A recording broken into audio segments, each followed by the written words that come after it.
Hey guys. At this point in camp, how much of the roster is set in your mind? How much of your conversations at night with Howie and coaches are about the roster? Yeah, a lot. We talk about that daily. And to say what's set, what's not set, I mean, there's been so much work that's done. Like you can imagine, like all the work that's done today. There's not gonna. I mean, today's practice counts in it as well, but. I mean, every day is an evaluation, and now we're at the last day of training camp.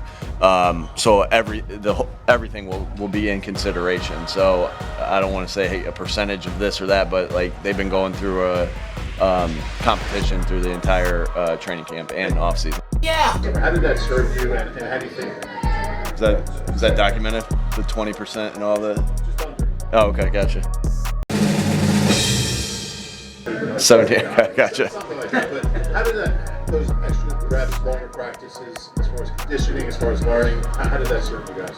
Yeah, I think we've had a good training camp. Guys have worked hard. Guys have competed well, and it's been a really exciting training camp. I feel like we've gotten better throughout the not only when you grind together like we have throughout this training camp. I think guys get closer naturally. They get better. And yeah, I just felt like it's been. We got a good practice coming up today. Kind of like we'll treat again like one of our joint practices, very similar to what we had the other day. So it'll be a long practice, and but yeah, I think it's been good, and guys have gotten better, and it's been exciting. In the evaluation process, how much do you look at what they've done in their past versus the limited window you've seen from them in camp? Yeah, sure. Everything's in play, obviously. That'd be crazy of us not to take everything into account. So, yeah, everything's in play. You said in the past that you showed the team like clips of players that did something extraordinary, like a final season game, to help them make the team. I think you cited like Austin Eckler and passing like that. You're doing that again this year, and you have like recent examples of guys your tenure here that have earned spots. Sure. Yeah. We'll probably do something similar to that. Do it. Just do it. Guys here. I mean, we had a good amount of undrafted free agents make it right the last couple years. Names that come to my mind: Covey and Josh Jobe and Ben Van Sumeren, right? So those are a couple guys that come to my mind. In the offense, what's popped up in training camp that didn't come up in OTAs?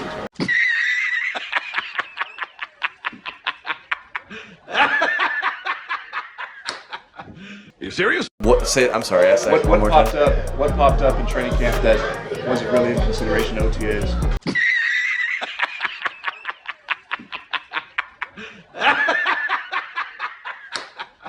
Are you serious? Yeah. Guys, in March, Jeffrey Lurie said that you were going to find the sweet spot in finding kind of like with your passion, staying authentic to yourself in terms of that, but also kind of reining it in to certain circumstances on the sideline, perhaps, maybe in your dealings with others. What did you say? Yeah. Again, we're always, all of us, the moment we stop growing and trying to grow in our profession and grow as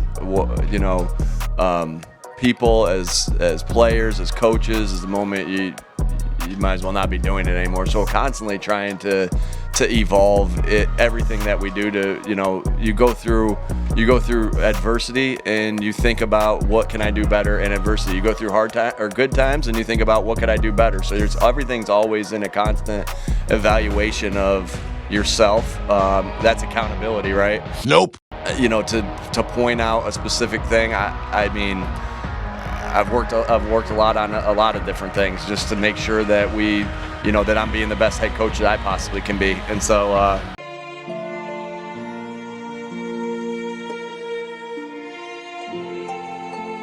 Well, I'm excited. I'm excited about preseason. I want to win those games too. Yeah. That's something that you feel like in certain circumstances that you dial it down. One thing that I read when I was reading a leadership book this off season was, if you want everyone around you to have accountability, and you want yourself to have accountability, then you fussing at the refs is not. It's almost like, hey, this happened, so I'm going to blame that, right? And so when I heard that, when I read that, I was like, yeah, that hit me like some sort of way. Like when I think about me, with a referee potentially on the sideline, I'm like, and I complain about a call. Is that really sending the right message to the rest of the team as far as our accountability goes? Again, when something goes wrong, the answer should be, how do we fix this and what are the solutions, as opposed to looking for a scapegoat, I guess to say, is how I read it in the book. And that hit me a certain way because with our core values being what they are, our connect, our accountability, our toughness, our detail, with our core values being that, and accountability being such a big one, I looked at that as that doesn't mean like I'm not going to be perfect. I already know that. Oh my God. You brought up the sideline, the stuff. Like, I'm going to still be super energetic when we score. I can't, and when we have good plays, because that's one of the things that you love about football is the camaraderie of, like, I'm telling our guys, hey, when you make a play, I can't wait to see what you guys do to celebrate with each other within the rules of the game, right? Be yourself, have fun, do it within the rules of the game. And so, like, that's going to still be there. But I think the one thing, Jeff, is that I really thought a lot about, that hit me some certain way when I read that book of, the accountability piece. And so, we're always in a work in progress. I'll be a work in progress until I'm done coaching, until I die, I feel like, just because, that's just what I've always been taught, and you're always striving to get better at everything that you do. Nice. How much differently do you guys look at that? You almost look at it as that is part of our roster. And oh, of course. Yeah, of course. And it's different in the sense of it doesn't have to be particularly, I think it used to be, first 2 years, or if you were on a roster, you couldn't be on it. And so it gives you opportunities to have veterans on your practice squad. It gives you opportunities to have guys that you develop on your practice squad. But it's a long, grueling season, as we know. 17 games in this league is a grind, and it's once a week, and it is a absolute grind. And so, unfortunately, there are going to be bumps and bruises, and we'll need everybody on this team to be ready to go. The other thing that you really take into account is, like, practice is where you get better, right? Practice is where you get ready to play the game. And so the practice squad guys are so critical for the reps that now they're playing a different defense or a different offense to get the other guys ready, and then them going hard and pushing the other guys is going to get those guys ready to play. And so it serves of, like, hey, that practice squad, we have to have guys in there that we want to develop and be ready to go to be players in the future, whether that's in a upcoming year or this year, and also guys that are selfless, that are trying to do everything they can do, not only to get themselves better, but also their teammates better. Ends today.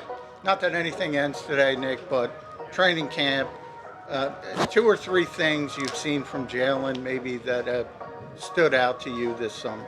Yeah, again, I just feel like he's had an outstanding camp, and I'm really excited about where he is, just,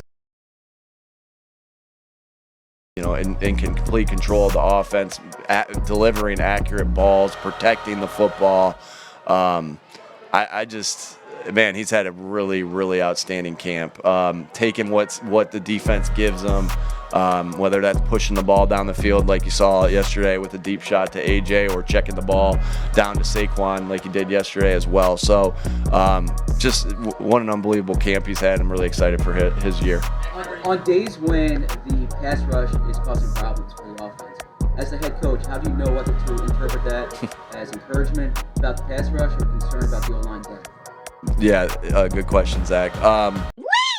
Yeah, we know we have abilities to be able to rush the passer, right? And you look at it. You can look at it 2 different ways. You can look at it like Defense winning with the pass rush today. Awesome job, defense. We got great depth, like you said, or great pass rush. But then, really, as a coach, you're always right, wrong, or indifferent. You're going to look at the negative stuff first. And I think it's been to go back to the first part of the question is I think it's been a good back and forth. And you asked about a certain day, so. As a coach, though, you're always gonna be like, how do we fix the things that we screwed up? It's just. I just got these icons. I have not used those hardly at all yet. So what we do, it's like that. Like it's why you think about the game you should have won more than you think about the games you did win. Sometimes, right, wrong, or indifferent. Because it's our job to get things fixed, right, and to duplicate the things we've done well. So. It goes back and forth. You're excited about the rush, but you're also like, hey, how do we get better at this particular thing? But I do think it's been a good back and forth all camp. Defensive players are taking to Vic's coaching style. Yeah, I think our guys really like Vic and how direct and honest he is. There's not a lot of, you guys talk to him, not a lot of fluff there. Like he's gonna tell you. He's going to tell our guys when it's right. He's going to tell our guys when it's wrong. And he's going to help our guys get better. So, I mean, at the end of the day, I've always said this, the relationship between the coach and the player has a chance to develop because the player sees that the coach can get him better. Let me kind of go a little deeper on that. We're not like connection's so big, but we're not just buddies out here, right? Like the connection can take off. If we're not helping that player get better, then we're just their friends, right? So the connection of the player and the coach can take off when the player realizes that the coach can get them better. And I think that's the start of any relationship with a coach and a player. It really is. And that's particularly the one there with Vic is that they know they're going to put him in the right, that coach is going to put him in the right spots, and he's going to help him get better, and that's where the relationship can grow. Go ahead, Martin. Real quick. 30 seconds. What has impressed you the most about the rookie class in general? Yeah, they're tough. They're ready to go.